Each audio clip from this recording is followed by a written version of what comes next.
तर पहा, जर हा असेल व्ही बार, हा असेल बी बार, तर या दोघांमध्ये अँगल असेल थीटा, तर या दोघांना व्ही बारला आणि बी बारला, व्ही बार म्हणजे direction of velocity of particle, B bar म्हणजे डायरेक्शन ऑफ मॅग्नेटिक फील्ड, तर या दोघांना परपेंडिक्युलर असेल magnetic force always, that is इथे काय असेल व्ही क्रॉस बी बार, बरोबर. V cross B bar will be vector perpendicular to plane containing V bar and B bar. हे तुम्हाला माहित आहे वेक्टर लँग्वेज. तर हा परपेंडिक्युलर असेल to this plain.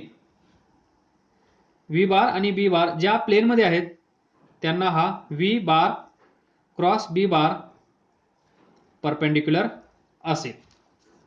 That means आपण असं म्हणू शकतो F M is perpendicular to V bar and B bar. तर पहा, now one more most important point आपण काय डिस्कस करत आहोत इथे पहा. F M is perpendicular to V bar. F M is perpendicular to V bar म्हणजे F M perpendicular to V bar. याचा अर्थ काय असेल, vector V bar and F bar always perpendicular to each other. इथे पहा, हा force V बारला perpendicular असणार आहे, कारण व्ही बार या प्लेनमध्ये असा असेल तर फोर्स असा असेल परपेंडिक्युलर. मग F M perpendicular to V bar, तर याला आपण असं लिहू शकतो का, F M dot V bar is equal to 0. तर पहा, A bar dot B bar is equal to A B cos theta सर्वांना माहीत आहे. तर हा डॉट प्रोडक्ट केव्हा 0 असतो, जेव्हा हा ए बार असेल, हा बी बार असेल, या दोघांमधला अँगल 90 डिग्री असेल, म्हणजेच कॉस 90 और cos pi by 2 goes to 0. म्हणजे ए बार आणि बी बार अँड बी बार जर एकमेकांना परपेंडिक्युलर असतील तर डॉट प्रोडक्ट 0 असतो. इथे पहा, ए बार म्हणजे कोण आहे, व्ही बार. त्यानंतर बी बार म्हणजे F M. F M is always perpendicular to V bar. Always, always लक्षात ठेवा, ऑलवेज, कारण हा एका प्लेनमध्ये असेल, ज्या प्लेनमध्ये व्ही असेल त्या प्लेनला हा फोर्स परपेंडिक्युलर असेल.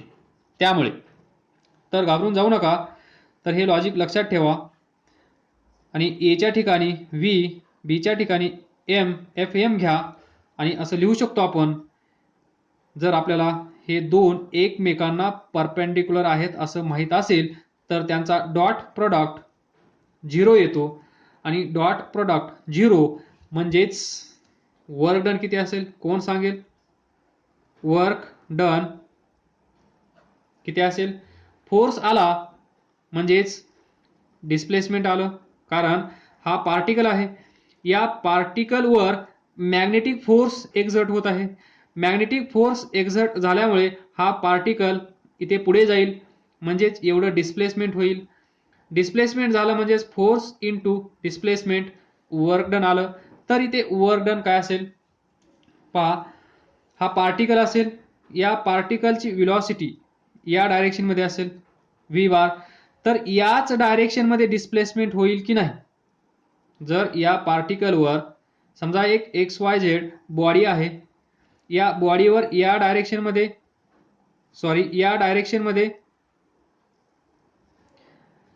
ही डायरेक्शन आहे त्या बॉडीची, तर हा इथून इथे डिस्प्लेस होईल, कारण सी डायरेक्शन ऑफ व्हेलॉसिटी, तर तो इथे येईल, म्हणजे एवढं डिस्प्लेसमेंट होईल की नाही in the direction of velocity, त्याच डायरेक्शनमध्ये एवढं डिस्प्लेसमेंट होईल. म्हणजेच व्ही डी एस पहा डायरेक्शन, डी एस ची डायरेक्शन पहा, डी एस ची डायरेक्शन इकडे आहे, व्ही ची डायरेक्शन इकडे आहे, तर इथे पहा एफ एम याच्यावर फोर्स एक्झर्ट होणारा परपेंडिक्युलर आहे. लक्ष द्या, हा particle, he direction of velocity of particle, तर हा पार्टिकल इथे येईल असं कन्सिडर करा. तर आपण काय कन्सिडर केलं आहे, F M is always perpendicular, F M is always perpendicular to V bar, म्हणजे या पोझिशनला एफ एम असा असेल, या पोझिशनला एफ एम असा असेल, अजून हा पुढे गेला तर एफ एम असा असेल. तर पहा प्रत्येक वेळेस पहा डिस्प्लेसमेंट डिस्प्लेसमेंट डिस्प्लेसमेंट, जर फोर्स आणि डिस्प्लेसमेंट एकमेकांना परपेंडिक्युलर असतील तर वर्क डन किती असतं, 0. Work done is equal to force into displacement. या डायरेक्शनमध्ये फोर्स अप्लाय केला, एक्झर्ट केला, ही बॉडी इथे आली, तर एवढं डिस्टन्स आपण हे कन्सिडर करतो. पण ही बॉडी इकडे जात आहे, फोर्स इकडे आहे, तर दोघांमध्ये अँगल 90 आहे, म्हणून work done 0. Now third logic. एवढं समजलं नसेल तर लास्ट लॉजिक पहा, work done is dot product of force and displacement, F D S cos theta. F and D S या दोघांमध्ये अँगल 90 डिग्री असेल, तर एफ डी एस कॉस 90 किती येईल, 0. तर पहा हे 2-4 लॉजिक लक्षात ठेवा, जे तुम्हाला समजलं असेल ते लॉजिक लक्षात ठेवा. पण इथे वर्क डन काय असेल, 0. Work done 0. त्याचा अर्थ असेल, now see conclusion, the magnetic force may change direction.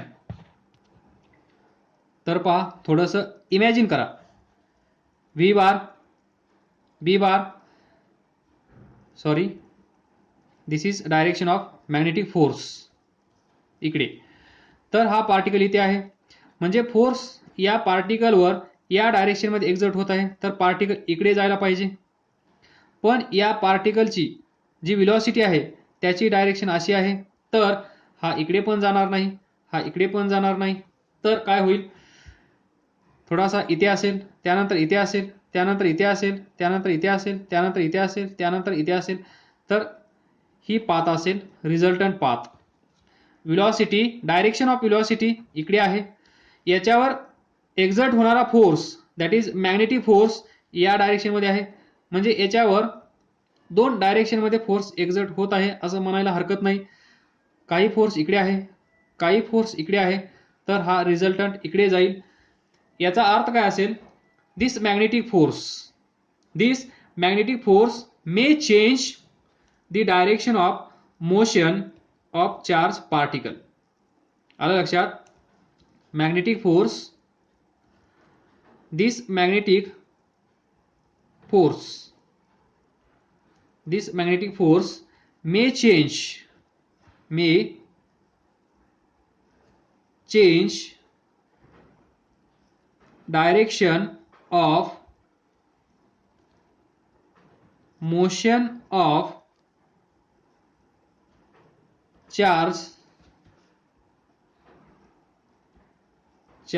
particle, but can never affect speed.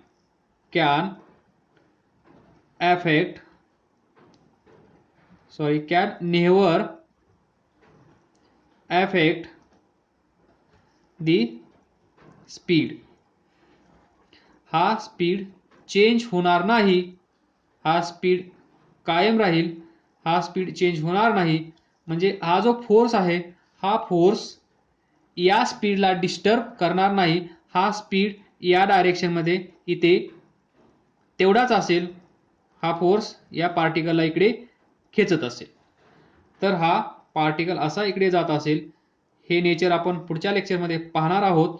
Don't वरी, इथे थोडासा पार्ट कन्सिडर केला आहे तुम्हाला इमॅजिन होण्यासाठी. Next, F bar is equal to Q V bar cross B bar into N cap. म्हणजेच Q V B sine theta N cap. बरोबर. Where theta is angle between V bar and B bar. N cap is unit vector in direction of force. लिहून ठेवा, तुम्हाला माहित आहे discuss करणार नाही. तर this is force. Now consider force is equal to 1 Newton.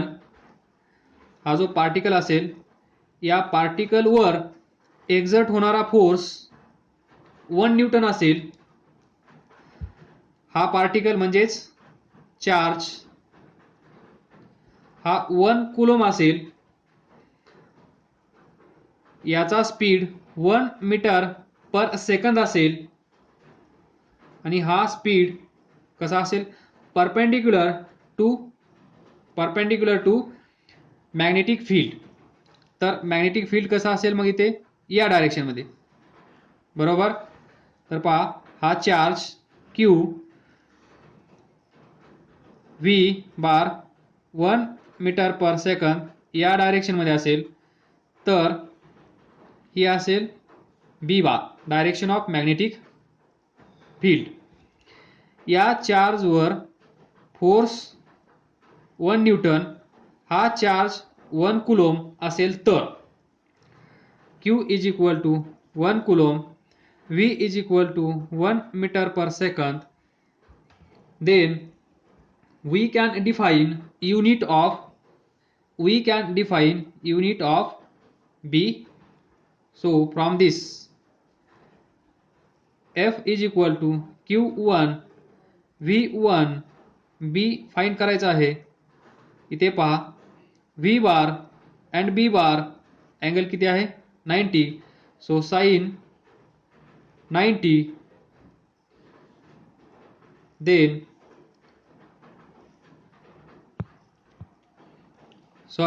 आपल्याला युनिट फाइंड करायचं आहे, व्हॅल्यू फाइंड करायची नाहीये, युनिट फाइंड करायचं आहे. तर F is equal to Q V B.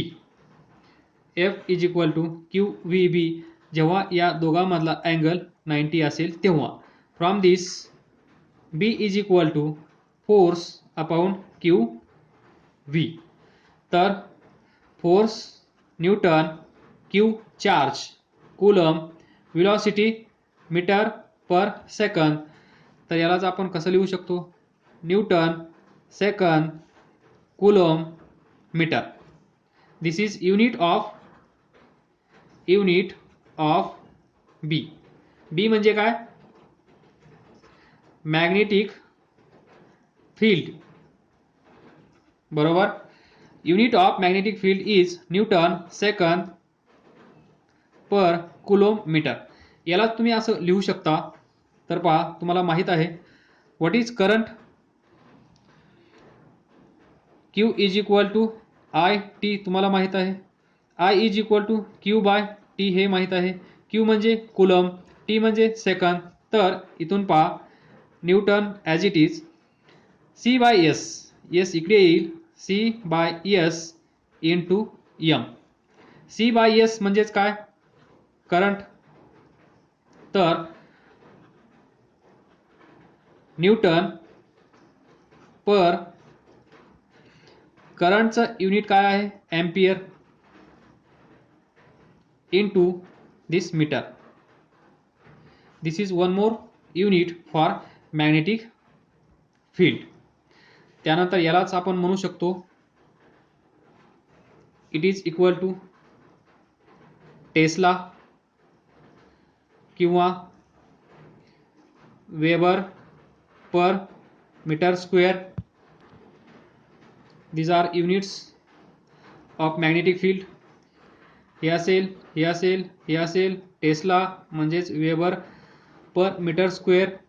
आणि एक रिलेशन लक्षात ठेवा, 1 tesla is equal to 10⁴ Gauss.